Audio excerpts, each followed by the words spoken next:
What's up guys, Justin Deseck, London, Ontario Realtor here, bringing you educational videos about real estate for buyers and sellers.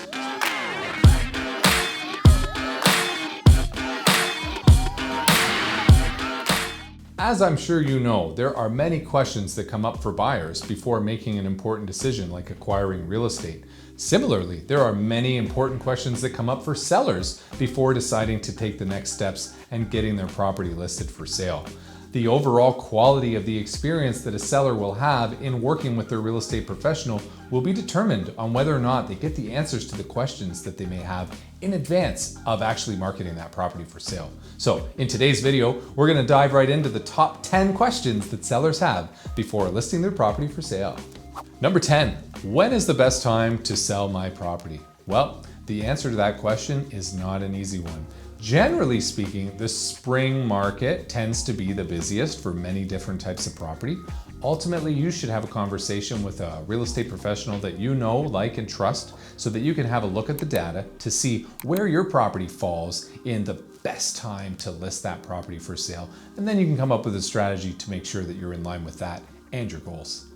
Number 9, what steps should I take to prepare my home for sale? Well, there's a number of them, and I can provide people with a longer list than this, but just to name a few: maintenance and repair issues, painting, cleaning, staging. These are all things that you can do prior to listing your home for sale, or at least before exposing it to the MLS system, that are going to help you have an overall better experience and likely get more money when it comes to the sale of your property. Number 8, what should I disclose to a buyer? Well, the answer to that question is fairly simple. Honesty is the best policy. If you're aware of a defect in your home, you should definitely be disclosing that to any buyers, or better yet, just remedy the issue prior to even listing your home and advertising it for sale. It's much better to say, hey, we had some water in the basement a year ago, but we had it fixed and it hasn't happened since, and document that in writing, rather than not talk about it whatsoever and get up in a legal snag later down the road. So again, honesty is the best policy. Document it in writing. If you didn't document it, you didn't do it.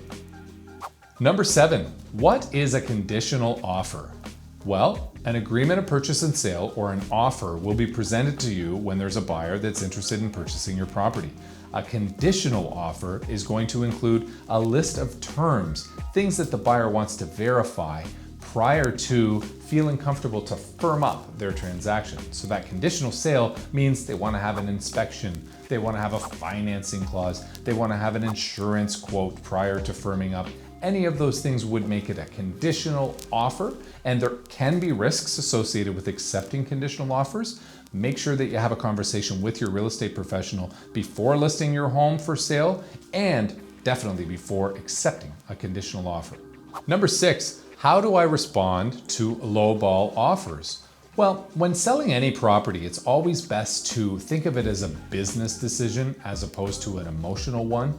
Ultimately, there will be lowball offers, unfortunately, and the best thing that you can do is respond to it with a price that you would be willing to accept.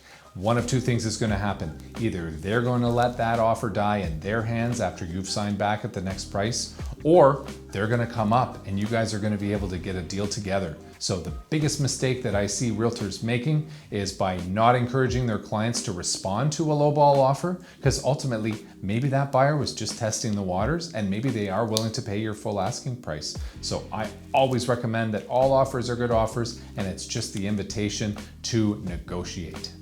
Number 5, what can I do to prepare my home for showings?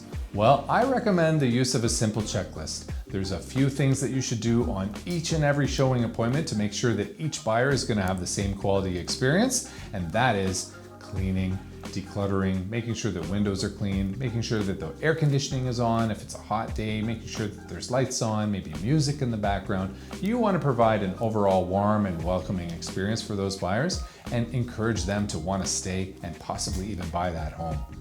Number 4, should I be present during showings of my home? The short answer to that one is no, absolutely not. A buyer needs to feel comfortable when they're visiting your home, and they need time alone with their agent to answer questions that they have themselves about what your property has to offer and whether or not they could see it being a good fit for the buyer. If you're there following them around trying to answer their questions, or offering up information, it's not going to give them the overall experience that is ideal for them to feel comfortable moving forward with serious interest in your property. So best to stay away, best to leave at least 15 minutes before they're expected to arrive and not plan on coming back until at least 15 minutes after. Number 3, should I price my property higher to leave room for negotiations? The short answer to that question is no. Oftentimes, a well-priced property will sell within a reasonable time and buyers are well educated. So if you price your home higher than you're willing to accept, you could find yourself ending up reducing your price and accepting less than you could have got if you had priced it properly the first time. Make sure you have a conversation with a real estate professional that can help you get educated as to what's going on in today's market. Number 2, how do you determine how much my property is worth? Well, real estate professionals have access to data that the public does not. We can prepare what's known as a comparative market analysis, where we're going to study the recent sales that are most similar to your property, comparing anything that's relevant as far as acreage, size, location, waterfront, number of bedrooms, etc., and compare that to your home and see how it measures up. Ultimately, all that data is compiled to give a good idea as to what your property is going to sell for in today's market. A qualified professional is going to take time to prepare that kind of data for you to review with them in advance of you making any decision to list your property for sale. Number 1, can I use a website to determine the value of my home? The answer to this frequently asked question is no. There are many third-party websites out there these days that offer estimations on what your home would be worth in today's market. And although technology has come a long way, it cannot be relied upon for what a fair market value for your property may be in today's market.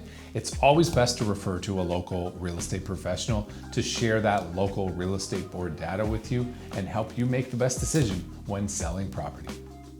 There you have it, the top 10 questions sellers have before listing property for sale.